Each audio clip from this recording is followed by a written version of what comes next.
Hello everyone. Now this is the last lecture of our module 2. We are going to deal with the correlation receiver. So we all studied about the detection. Now we are going to do the receiver part. So the basic of lecture 4 is required to detect the coherent detection over there. And when we are dealing with the receiver, we need to know how the signal has been to be transmitted. So we need to know the structure and the mode it has been transmitted. And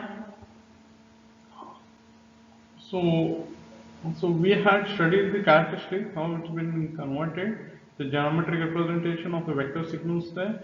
Then in detail, we saw how that signal has been modified and been transmitted, and we had a brief idea of how the process carries on the receiver. Now, we'll go in detail how this correlation receiver will work.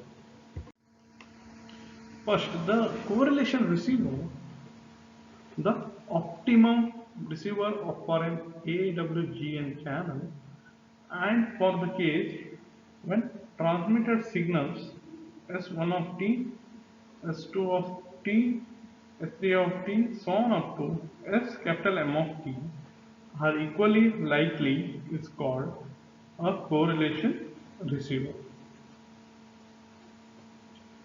It consists of two subsystems. First one is detector, second one is the maximum likelihood decoder. First one, detector. It consists of M correlators supplied with a set of orthonormal basis function pi 1 of t, pi 2 of t, so on up to pi n of t that are locally generated.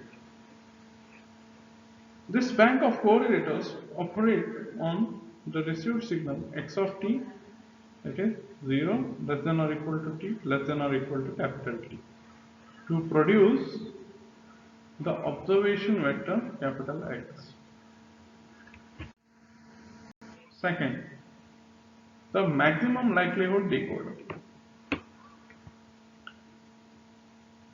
It operates on the observation vector capital X to produce an estimate m cap of a transmitted symbol mi.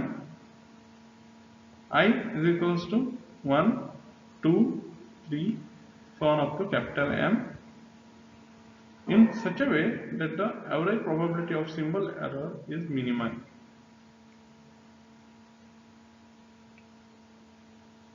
In accordance with the maximum likelihood decision rule, the decoder multiplies capital N elements of the observation vector capital X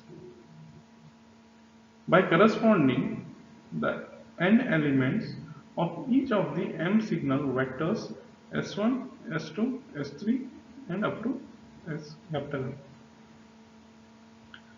The resulting products are successively summed in accumulators to form the corresponding set of inner products X transpose into Sk, that is K is equals to 1, 2, 3, so on up to capital M. Then these inner products are corrected for the fact that the transmitted signal energies may be unequal. Finally, the largest one is selected and an appropriate decision on the transmitted message is thereby made.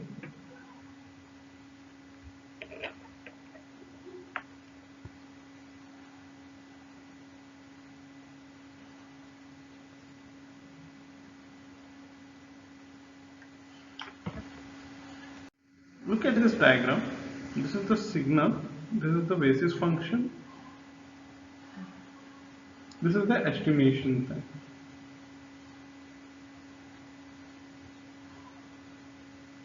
So this is how the estimation is carried out. This is we call as a detector or a demodulator to get back our original signals. And this is the signal transmission decoder. How to get back it in the field.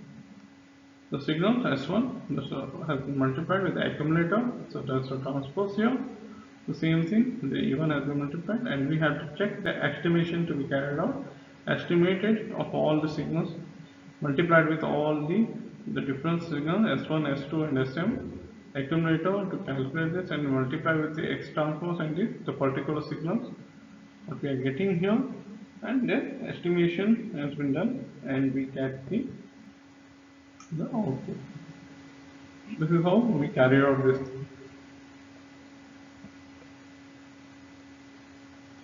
So whatever we explained in the theoretical part, we can look at this diagram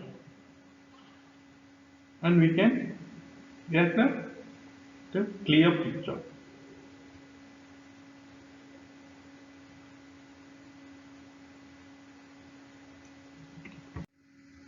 Next one is the matched filter receiver. The detector in the correlation receiver involves a set of correlators. This set can be replaced by an equivalent structure. Let us consider an LTI filter with impulse response Hj of t if the received signal x of t is given as the input to this filter. Then its output is given by Yj of t is equals to x of t convoluted with Hj of t. That is equal to integration from minus infinity to plus infinity x of tau into Hj t minus tau into dt. We evaluate this integral over the duration of a transmitted symbol, namely 0 less than or equal to t less than or equal to capital T, with the time small t restricted. We may replace the variable z with the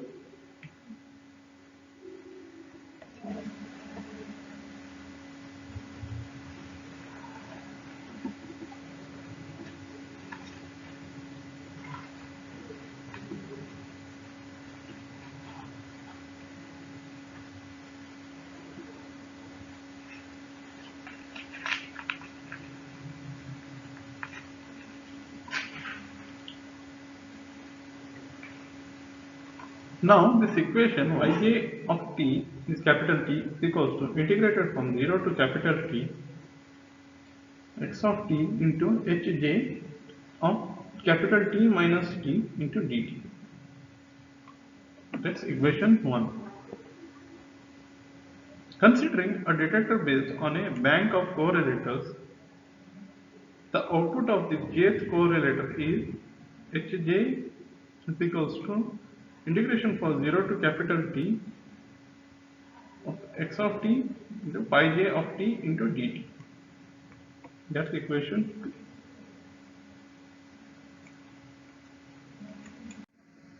Comparing equation 1 and equation 2, we find that for Yj of t to equal Xj, we choose Hj of capital T minus t is equals to pi j of t for 0 less than or equal to small t less than or equal to capital T, and j is equals to 1, comma 2, so on up to capital N.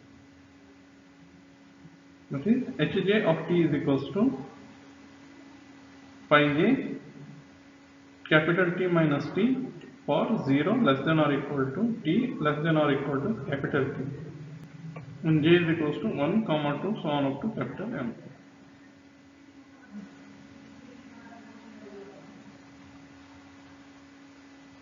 Thus, a given pulse signal pi of t occupying the interval 0 less than or equal to t less than or equal to capital T, an LTI filter is said to be matched to the signal pi of t if it is impulse response h of t satisfies the condition.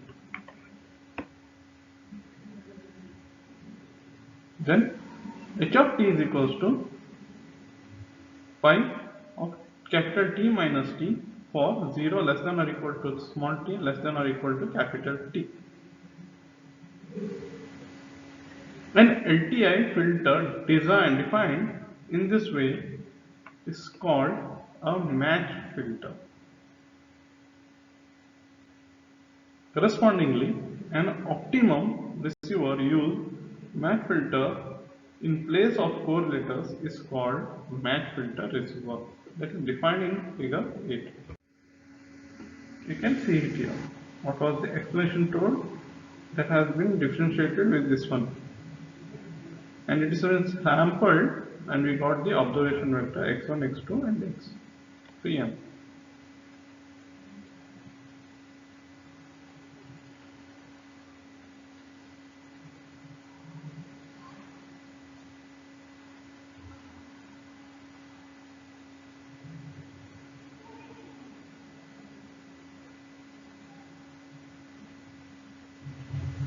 So what was the theoretical expression? We can define it in terms of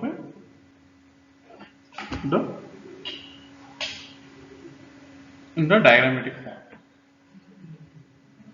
You can observe everything. So how to match the filters, how to vary things, and how to estimate and how to sample it is here. When it is going to sample with respect to all the required samples there, then this is called as an observation vector.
Okay, thank you.